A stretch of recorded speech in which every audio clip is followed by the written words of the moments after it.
출애굽기 30장 1절에서 10절입니다. 한 절씩 봉독하시겠습니다. 너는 분향할 제단을 만들지니 곧 조각목으로 만들되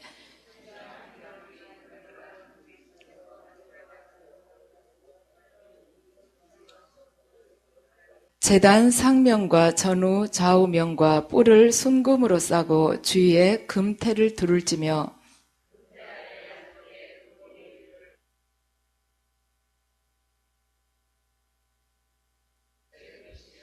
그 채를 조각목으로 만들고 금으로 싸고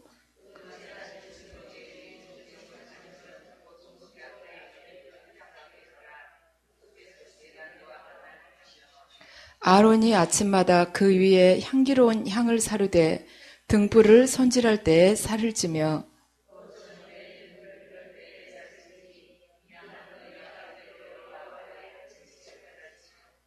너희는 그 위에 다른 향을 사르지 말며 번제나 소제를 드리지 말며 전제의 술을 붓지 말며 1년에 한 번씩 이 향단 뿔을 위하여 속죄하되 속죄제의 피로 1년에 한 번씩 대대로 속죄할지니라.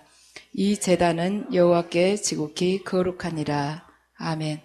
이 시간에는 지극히 거룩한 향에 대해서 말씀을 드리겠습니다. 성전에서 제일 중요한 것은 지성소입니다. 그런데 하나님께서는 지성소 안에 언약궤를 두시고 그 앞에다가 이렇게 휘장을 치도록 하셨습니다. 근데 그 휘장 바로 앞에다가 말하자면 향단을 두라고 말씀을 하셨습니다. 이제 구약 성경을 읽다 보면은 말하자면 이 하나님의 종교와 다른 종교와 의식이 좀 비슷한 것을 볼 수가 있습니다. 어떤 점에서 그러냐면 짐승을 잡아서 바치는 제사 지낼 때 그 모습하고 또 향을 사르는 걸 보면은 다른 이방 종교하고 참 비슷한 의식처럼 보입니다. 그렇지만 그 의미는 전혀 다릅니다. 이방 종교에서 제사를 드리는 것은 무엇 때문에 드리냐면 자기가 가지고 있는 돈이나 어떤 소유를 지출을 하거나 그 희생을 함으로써 자기가 신에게서 뭔가를 그 대가를 내가 희생한 만큼 그 대가를 달라고 그걸 요구하기 위해서 제사를 지낸 것입니다. 그래서 이방 종교에서 제사를 지낸다는 것은 신과의 거래 관계라고 생각을 하시면 됩니다. 그렇지만 성경에서 제사는 뭐냐면 오직 내가 죽을 수밖에 없는 죄인입니다. 이걸 고백하는 것이에요. 성경에서 말씀하는 제사는. 그래서 내가 나의 죄로 인해서 죽을 수밖에 없습니다. 제가 멸망할 수밖에 없는 죄인입니다. 그래서 저는 이런 죄인인데 제가 죽어야 되는데 지금 짐승이 대신 죽고 있습니다. 죄의 싹은 사망이라는 것을 제가 알고 있습니다. 하는 그러한 신앙 고백입니다. 그래서 아주 다른 것이죠. 이방 종교는 그 제사를 지냄으로 해서 신에게 뭔가를 얻어내기 위한 것이고 우리 말하자면 하나님의 종교는 자기가 죄인이므로 죽을 수밖에 없는 죄인임을 제가 인정을 합니다. 온전히 제가 당신 앞에서 사라지고 말하자면 죽어 태워져 없어지고 새롭게 아버지 모상으로 태어나기를 원합니다. 이런 뜻을 가지고 있습니다. 또 조금 전에 말씀드렸죠. 이방 종교, 하나님 종교 비슷한 점이 동물을 잡아서 제사 지는 것, 하나는 향을 사르는 것입니다. 이방 종교에서 향을 사르는 것은 신과 말하자면 영적인 교통을 하기 위해서요. 신을 불러내는 것입니다. 점치는 사람들 보세요. 그 이상한 향을 탁 피우면서 이렇게 연기가 올라가면서 뭐라고 이렇게 콧노래같이 뭘 부르죠. 휘파람도 불고. 신을 접신을 하기 위해서 향을 피우는 것입니다. 그렇지만 하나님 앞에서 향을 피우는 의미는 그것하고는 아주 다릅니다. 이스라엘 백성들은 제사장이 향을 피울 때 모두들 뜰에 모여서 하나님께 기도를 했습니다. 그러니까 이것은 우리의 기도가 하나님 앞에서 이렇게 향기로우며 하나님께서 향기를 마시듯이 우리 기도를 이렇게 들으신다는 그러한 뜻을 가지고 있습니다. 본문 10절 끝을 보면 이 단은 여호와께 지극히 거룩하다고 그랬습니다. 그러니까 이 세상에서 어떤 행위보다도 더 거룩하고 소중한 행위가 무엇이냐면 하나님 앞에 아침 저녁으로 향을 사르는 것이 지극히 거룩하다는 것입니다. 근데 분향단은 지성소 안에 들어가지는 않고 지성소가 있으면 그 바로 앞에 휘장을 치고 그 앞에가 있었어요. 그렇지만 지성소 안으로 들어갈 수 있는 유일한 것이었습니다. 왜냐하면 이 세상 어떤 것도 하나님의 지성소 안에 들어갈 수가 없었는데 그 지성소의 휘장을 열고 들어갈 수가 없는데 분향단은 향이기 때문에 냄새이므로 은밀하게 지성소 안으로 들어갈 수 있는 유일한 것이었다는 것입니다. 그래서 하나님께서는 오늘 본문을 보면 향단이나 제단이나 둘 다 비슷하게 생겼는데 제단으로 사용하지는 말라. 너희들 거기서 뭘 번제를 지내지 아니면 소제를 지낸다든지 아니면은 뭐 거기서 이렇게 말하자면 다른 제사를 지내는 거 안 된다는 것입니다. 왜냐? 너희들 생각하기에는 비슷하지만 반드시 구별해서 사용을 하라고 하셨습니다. 그 의미가 다르기 때문에 하나님께서 제단이나 향단이나 둘 다 하나 가지고 그냥 쓰지 말라는 것이에요. 제단에도 뿔이 있고 이 향단에도 뿔이 있습니다. 그리고 제단에도 채로 이렇게 옮기게 돼 있고 향단도 채로 옮기게 돼 있어요.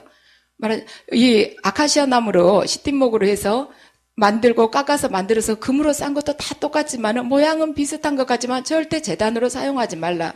왜냐? 제단이란 하나님 그 백성들이 죄를 불로 태우는 그러한 심판을 하는 것이라는 것입니다. 그러니까 백성들이 지은 죄를 거기서 불로 태우는 그 심판의 장소가 제단이다. 그렇지만 향단은 뭔가? 이미 죄 용서받은 구원받은 백성들이 하나님께 이렇게 기도드리는 그것이라는 것입니다. 그렇기 때문에 완전히 다르다는 것이죠. 그래서 하나님께서는 이스라엘 백성들에게 향단과 제단을 혼용하지 못하게 하신 것이 바로 뭐냐? 죄 용서받은 자는 죄를 이미 용서받은 자는 심판을 받아야 할 죄수가 아니다.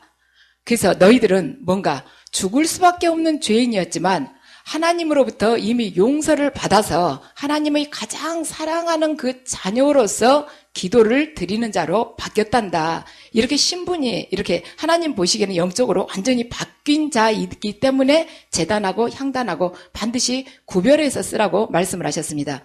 근데 우리가 오늘 본문에는 안 나오는데 이렇게 뒤쪽에 보면 그게 나와요. 향단에 사용할 불을 꼭 제단에서 이렇게 가져다가 쓰라고 하나님께서 명하셨습니다. 그런데 어떻게 됐습니까? 아론의 두 아들 나답과 아비후가 그 제단의 불을 가져다가 향을 사르지 않고 다른 데서 불을 가져다가 향을 살라서 하나님으로부터 말하자면 죽임을 당하게 되지 않았습니까? 저는 이걸 보면서 참 이상했어요. 아무거나 아무 불이나 가까운 데 있는 것 갖다가 그냥 붙이지, 불은 불이지 왜 꼭 그 제단의 불을 가져다가 이 향을 피워야만 되는가? 이 의미를 알지 못할 때는 참 그 이해가 안 됐었는데 그 의미가 이렇습니다. 왜 제단의 불을 가져다만 그 향을 살려야만 되는가? 이것은 우리가 하나님께 드리는 기도나 봉사 그러한 것들은 우리를 위해서 희생 제물이 되신 예수 그리스도의 십자가를 믿는 믿음으로만 드릴 수 있다는 것을 나타낸 것입니다. 여러분들 이 이야기가 좀 어려울 수 있는데 왜 제단에 불을 가져다 하라 했느냐? 제단이라는 것이 우리를 위해서 희생 제물이 되신 예수 그리스도께서 우리 대신 죽으심을 뜻하지 않습니까? 말하자면 그 예수 그리스도가 우리를 위해서 죽으셨던 것, 그 은혜가 기초가 돼야 된다는 거예요. 그래서 우리의 기도나 봉사의 모든 것의 기초는 뭐냐면 예수 그리스도의 구원의 은혜의 기초를 두고 하라는 것입니다. 그럼 이건 뭔가? 예수 그리스도께서 우리를 위해서 말하자면 대신 죽어주신 거예요. 구속을 해주신 것입니다. 당신의 이 몸을 말하자면 살르셨어요. 십자가상에서. 그리고 우리를 그 비싼 대가를 치르면서 우리를 사주셨다는 것입니다. 죄의 대가를 당신의 몸으로 죽음으로 치르고 우리를 사주셨기 때문에 우리는 어떻게 해야 되는가? 예수 그리스도의 이제는 소유된 바가 되었습니다. 그러니까 우리의 주인은 예수 그리스도가 되신 거예요. 우리는 그분이 소유가 된 것입니다. 그래서 그분이 우리의 주인이 되셨기 때문에 주인께서 이 소유물을 마음대로 다루실 수가 있다는 것입니다. 그래서 주인이 원하는 대로 하는 존재로 이제는 바뀌었다는 것이에요. 그래서 기도를 하든 봉사를 하든 나의 어떠한 육적인 욕망을 위해서 이게 시작을 해서는 안 된다는 것입니다. 주인이 가장 밑에 기초가 주인이기 때문에 그분이 바로 예수 그리스도이시기 때문에 그분의 바탕에서 모든 신앙 행위가 이루어져야 된다는 것이죠. 그래서 봉사도 나를 드러내기 위해서 하는 것이 아니고 또한 내가 남 앞에 나서기 위해서 하는 것도 아니고 남한테 고맙다는 거나 박수갈채를 받는다거나 이러기 위해서 봉사를 한다거나 헌금을 한다거나 기도를 하는 그러한 동기가 돼서는 절대로 안 되고 그리스도의 그 희생, 우리를 위해서 우리의 구원을 위해서 돌아가신 그리스도의 그 희생이 기초가 되는 그 믿음 바탕에서 기도든 봉사든 헌금이든 금식이든 해야 되기 때문에 그 제단의 불을 희생 제물 대신 그 태웠던 그 제단의 불을 가져다가 향을 사르라는 것이에요. 향이 무엇입니까? 꼭 기도만을 뜻하지는 않죠. 우리가 믿음 생활하는 데서도 이 거룩한 향기를 낸다는 것은 기도도 되지만 봉사도 되고 헌금도 되지 않습니까? 그래서 이 모든 것의 기초 바닥에서는 예수 그리스도의 그 구원의 은혜가 말하자면 시발점이 돼야 되기 때문에 제단의 불을 가져다가 향을 사르라고 하나님께서 명하셨습니다. 그래서 우리는 모든 것을 믿음으로 해야 된다는 것입니다. 어떤 믿음? 예수 그리스도께서 우리의 죄를 대신해서 돌아가셨기 때문에 그분이 그 주인 되신 바 그분께 순종하는 그 믿음, 그 삶을 살아가는 그 믿음으로 해야 된다는 것입니다. 그래서 예수님께서 산상설교에서 하나님께서 이렇게 아름다운 것은 기도 외에도 마태복음 6장을 보면 나와요. 기도 외에도 또 두 가지가 있단다. 그것이 뭐냐 말하자면 구제와 금식이 있다고 말씀을 하십니다. 자선, 남한테 베푸는 거와 금식이 있다. 그래서 이렇게 이러한 것을 행할 때 은밀한 중에서도 보시는 내 아버지께서 반드시 갚아주신다고 그랬어요.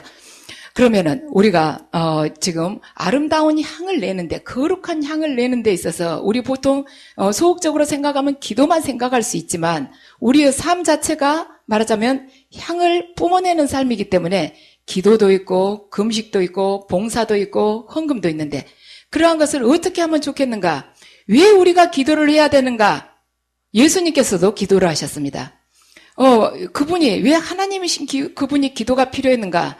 그분은 100% 하나님이시지만 100% 인간이었습니다. 성육신하신 하나님이셨습니다. 그래서 육신을 이렇게 입고 오셨기 때문에 그분 나름대로 하나님께 의지하지 않을 수가 없었습니다. 그래서 예수님께서 기도하신 이유가 딱 두 가지입니다. 뭔가 하나님, 성부 그 아버지께 하나님께 의지하기 위해서 두 번째는 영적 전쟁, 사탄의 유혹을 단호하게 물리쳐내기 위해서 기도를 하신 것입니다. 우리들 또한 마찬가지입니다. 우리들 기도할 때 뭐 주세요.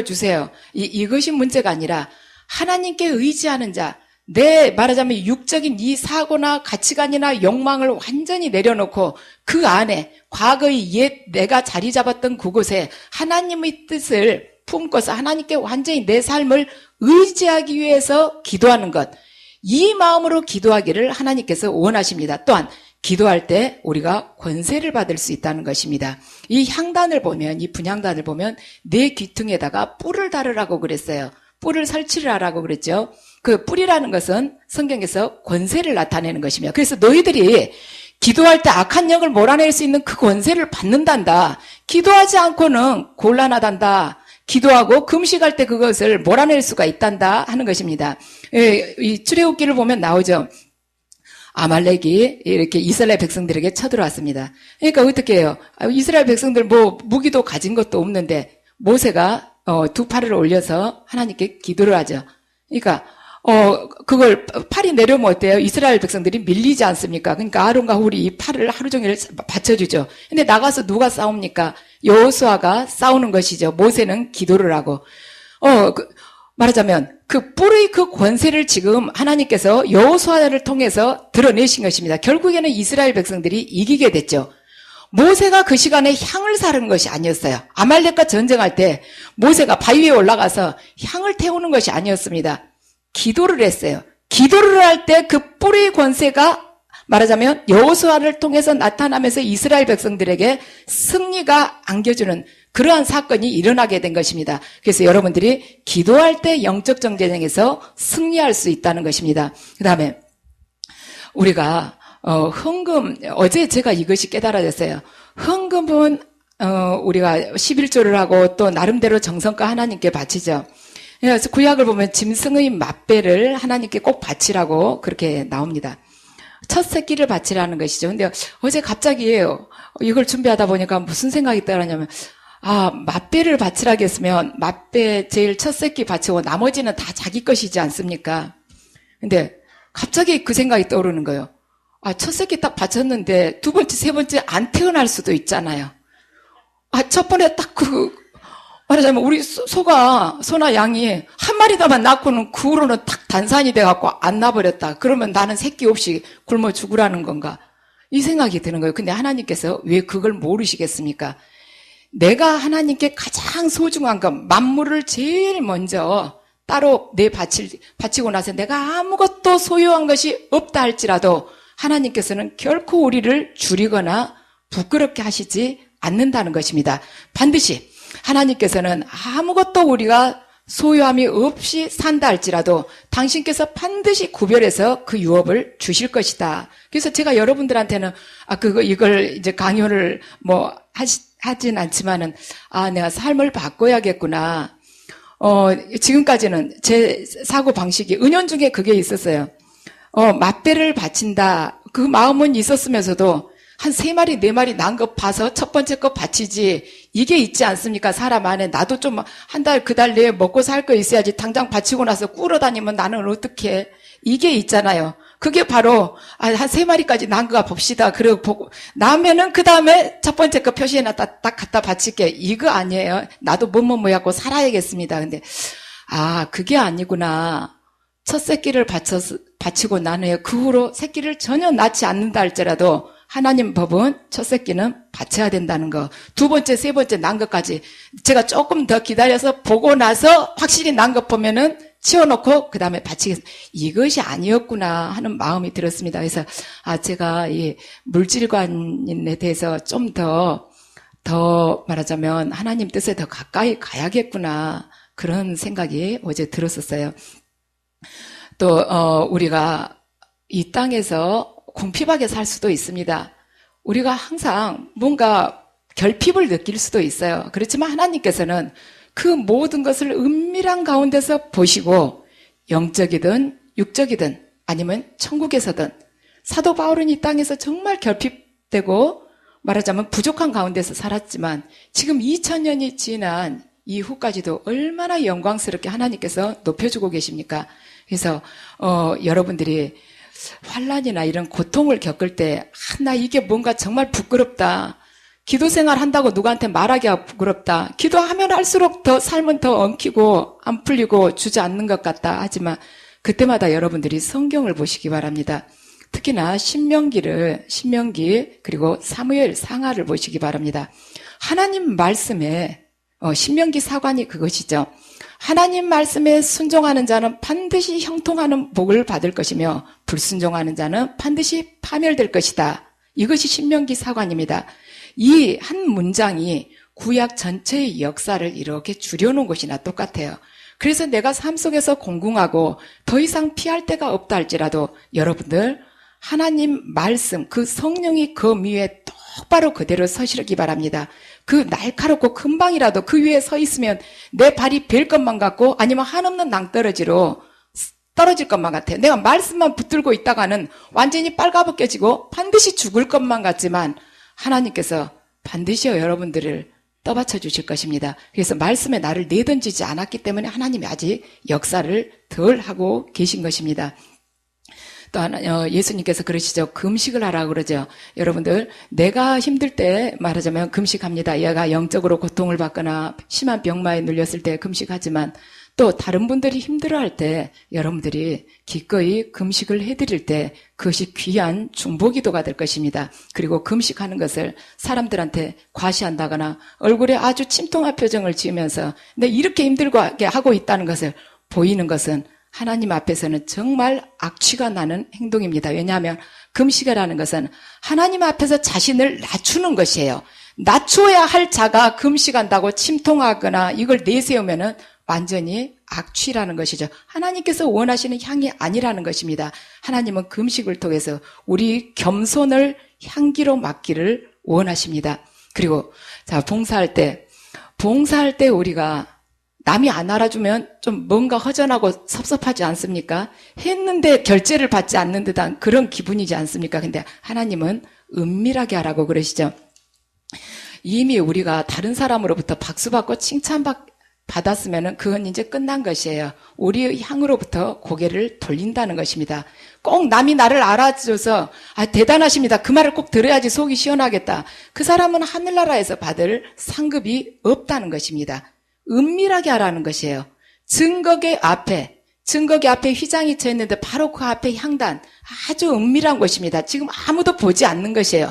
아무도 보지 않는 것에서 비밀스럽게 아름다운 향을 바라면서 하라는 것입니다. 그러할 때 하나님께서 기뻐하시지만 그걸 드러내기를 원할 때는 세상적인 방법으로 하는 것이기 때문에 다른 냄새가 나는 것입니다. 하나님께서 원치 않는 다른 냄새가 그 사람한테 풍기기 때문에 너는 받을 상을 다 받았다고 하나님께서 고개를 돌리실 것입니다. 사도행전 보면 아나니아와 사피라가 나옵니다. 자기 재산을 팔아서 일부를 숨겨놓고 하나님 앞에 가지고 오는 것이죠. 예. 근데 그 자리에서 죽게 하셨습니다. 왜냐하면 그 이유는 하나님께서 싫어하는 냄새를 그들이 풍겼기 때문입니다. 사람들로부터 인정받고 싶어하는 그러한 교만한 냄새가 그들에게 났기 때문에 그래서 하나님께서 죽이신 것입니다. 왜 믿는 자에게 악취가 나는가? 자기 욕심을 아직 버리지 않았기 때문에, 자기가 아직도 살아있기 때문에, 내가 아직도 높아지고 있기 때문에 믿는 자에게서 악취가 나는 것입니다.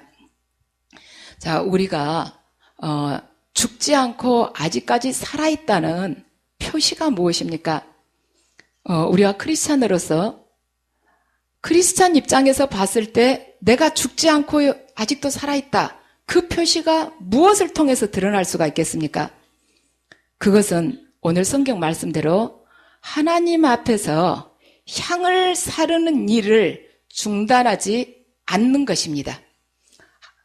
우리가 살아있다면 여기 보세요. 계속해서 아침 저녁으로 와서 말하자면 등을 만지고 기름을 채우고 향을 사르라고 그랬죠. 우리가 살아있다면 반드시 향을 사르게 되어 있다는 것입니다. 그러면 우리 요즘에 지금 현 시대를 살고 있는 우리는 향을 사르지 않고 있습니다. 그 이유는 왜 우리가 향을 안 사르는가? 우리의 모든 삶이 향으로 되었기 때문에 지금 향을 따로 사르지 않고 있는 것입니다. 그래서 즉 생활 전체를 하나님 앞에서 살라드리는 것입니다. 우리의 삶, 우리의 시간, 내 육, 내 영 전체를 하나님 앞에 다 살라서 바치는 것이 지금 우리 이 시대를 살고 있는 바로 향을 사르는 그러한 의미라는 것입니다.